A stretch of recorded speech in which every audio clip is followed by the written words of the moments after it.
बिस्मिल्लाहिर्रहमानिर्रहीम। एक दफ़ा एक केस आया,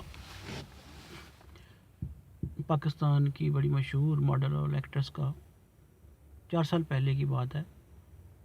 तो उस वक़्त उसके 2-3 बड़े मशहूर ड्रामे भी चल रहे थे। उसकी मेल आई कि if you did not call me back with in 50 minutes I will commit suicide. नीचे उसका नाम था, मोबाइल नंबर। 10:30-11 का टाइम होगा रात का। तो कॉल किया उसको। तो काफ़ी परेशान थी। इशू ये था कि उसके मैसेंजर से, फेसबुक मैसेंजर से उसकी जो चैटिंग और डेटा था, सेंसिटिव डेटा, वो अपने फियांसी के साथ शेयर हुआ, या से वो एक हैकर ने वो एक्सेस करके डाउनलोड कर लिया था। अब वो उसकी क्रिमिनल की जो हैकर था, उसकी यही एक डिमांड थी कि मेरे पास एक रात आके गुजारे। उसने उसकी इंफॉर्मेशन दी, उसका फेसबुक प्रोफाइल दिया, फ़ोन नंबर दिया। वो बार बार गालें कर रहा था।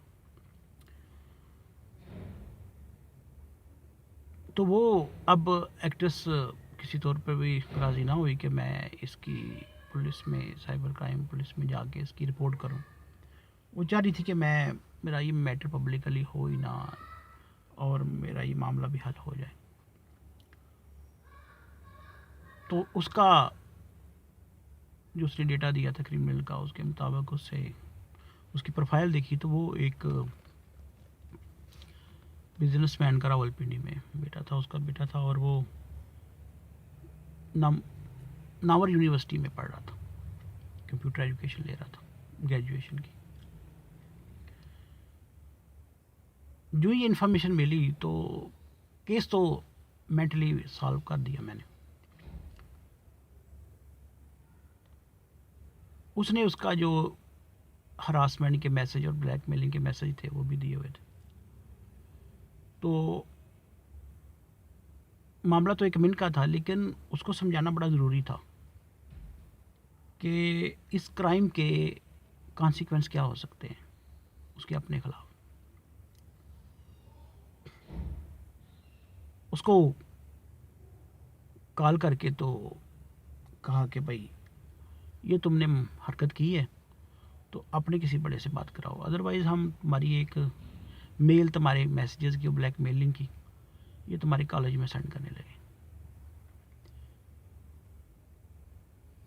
अब उसके लिए कोई ऑप्शन नहीं थी। अब अगर कॉलेज में मेल चली जाती कि उसने ये हरकत की है और वो कंप्यूटर एजुकेशन भी ले रहा है और miss use of this education कर रहा है, इवन के उसकी इन्फॉर्मेशन यहाँ तक भी मिल गई कि वो ग्रेजुएशन के बाद यूएसए में जाके तो अला तलीम के लिए जाना चाह रहे। तो उसके लिए इतना पैगाम बड़ा मौसर साबित हुआ। रात को उसके वालिद की कॉल आ गई और वो सारा कुछ बता चुका था अपने वालिद।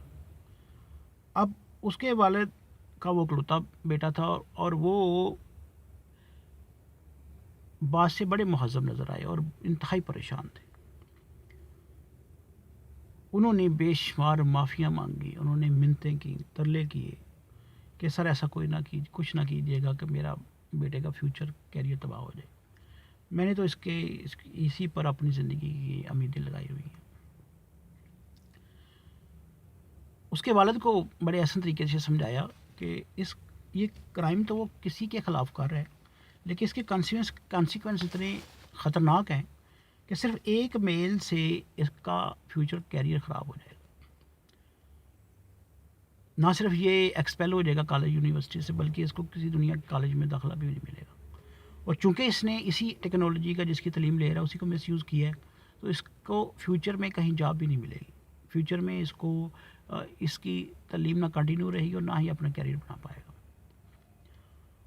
उसके वालिद ने बड़ी खुदा के वास्ते दिए, मिन्नतें की, हल्फ उठाए, बड़े कर्ब में था वो। खैर वो पता पूछ के मिलने आया उसने हर वो तरीका इस्तेमाल किया जिससे वो मुतमिन हो सके कि मैंने माफ़ी हासिल कर ली है। खैर जब वो उससे रब्ता किया अपनी मुदैया से, एक्टर से, उसको सारी बात बताई तो बड़े दिल की थी, बड़े दिल की मुजाहरा किया उसने, उसने भी माफ़ कर दिया। लेकिन ये कि सारा डेटा वो डिलीट कर दे, हाँ वो श्योर था कि वो डेटा वो डिलीट करा दिया सारा, तो ज़िंदगी में दोबारा कभी ऐसी हरकत तो नहीं वो करेगा। तो साइबर क्राइम आप गौर कीजिए कि सिर्फ आपको उस क्रिमिनल को जवाब देना ही, उसको जवाब उसके क्राइम का उसको समझाना ही इस क्राइम का सलूशन निकलाता है।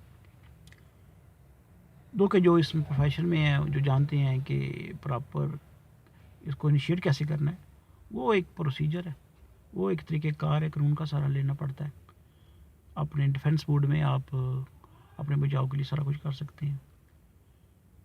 तो वो एक कारगर काम हुआ और वो उसका सलूशन बगैर किसी टेंशन के, बगैर किसी लॉ इन्फोर्समेंट एजेंसी के पास जाके और टाइम ज़ाया करने के, वो सलूशन इंस्टेंटली उसका सलूशन हो गया।